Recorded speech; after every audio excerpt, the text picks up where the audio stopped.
Hi guys, this is Dimana from Sisters in Silk. This is our second edition of the Fashion Diaries, like I like to call them, and my personal vlogs as a creator and founder of the company. Today I'm going to tell you a little bit more about how the company started, how it came to be here, how I became a designer, and to paint a picture of what the concept is behind the brand so that you can better understand the scarves and what they represent. Sisters in Silk is a very new company. It was born 7 or 8 months ago in an afternoon when I was told that at the end of my maternity leave, I am about to be fired.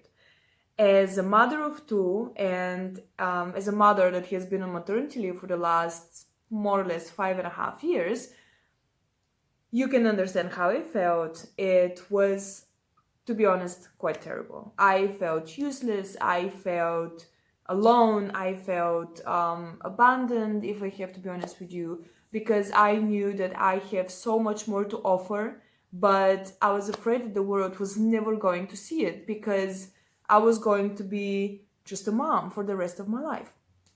So, in a moment of despair, I called my mom and she encouraged me to start something on my own.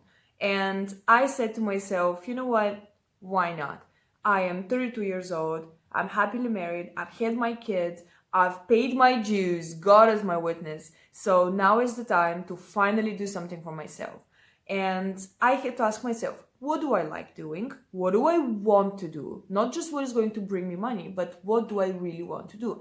And the answer came very, very easy. I want to do something with style, with fashion. I wanted to create, not just work for someone. And most importantly, I wanted to find this expression, this need for expression in a way that everybody would understand. So the concept of Sisters of Silk was born very easily. It was not supposed to be just another fashion brand. It was supposed to be a project that creates statement pieces that surpass the aesthetic value of just an accessory and dig a little bit beneath the surface so it creates a discussion or a debate and discusses topics that we very conveniently ignore in our everyday lives, but at the same time that are very important for our society. So when I started drawing, I had to think very carefully, what do I want to draw? What do I want to portray? I didn't want to just draw animals without a meaning behind it or just flowers. And even though those scarves that have those illustrations on them are extremely beautiful, I wanted something that is a little bit more urban, a little bit more contemporary, something that is not just a product of my imagination, but it represents reality in an abstract way. And I had to think, how do I want to draw this reality? I have always been impressed by abstract art and by imagination translated on paper. So that's what I tried to do. I wanted to make modern illustrations, but with abstract strokes and a little bit twisted representation of what I think reality is. So when I started drawing, little by little, each scarf came together and I managed to shape it up to look like an illustration, like a representation of our reality. And I hoped that I put the message that I wanted to convey in there. Um, the topics that I talk about are part of our everyday life. It's feminism, it's modern social heroes, it's pollution, it's climate change, something that affects us all and will affect our children in the future. It's endangered animal species, it's the evolving, if you want, of our society and how it changes people, our perceptions, and what we find important, what we value, and how our principles of humanity are also changing. So when I started doing everything, I had a lot of people telling me that this is all nonsense, that nobody wants to hear that. and that nobody wants to be really challenged to think. And that in the end of the day, when people are buying a piece of clothing or an accessory, all they care about is to be luxury, to be quality, the colors, and what is illustrated on them. And that nobody cares about the deeper meaning. Nobody wants to take that extra step to think and to understand the illustration on it.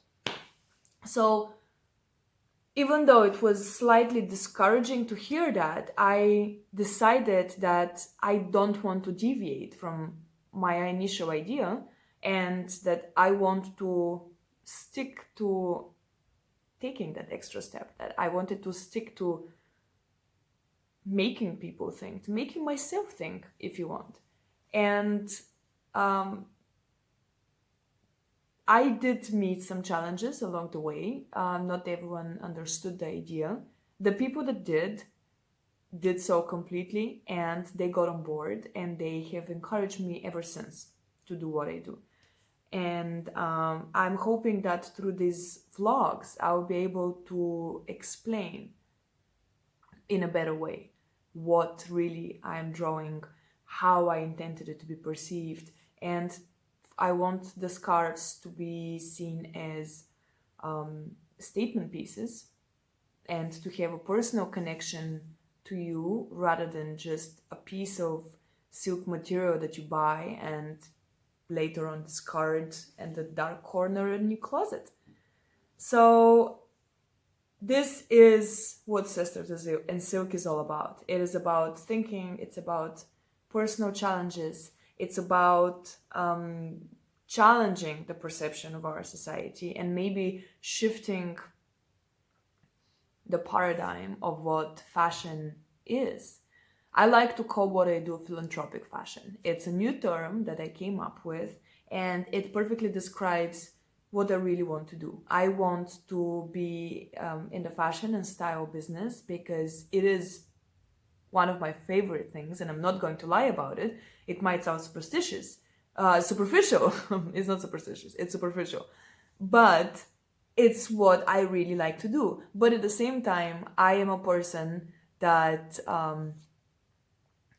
values honesty, transparency. I value the special message in little things, and this is what has turned into my personal passion project. And I really hope to translate that energy into my scarves, and through my scarves into you.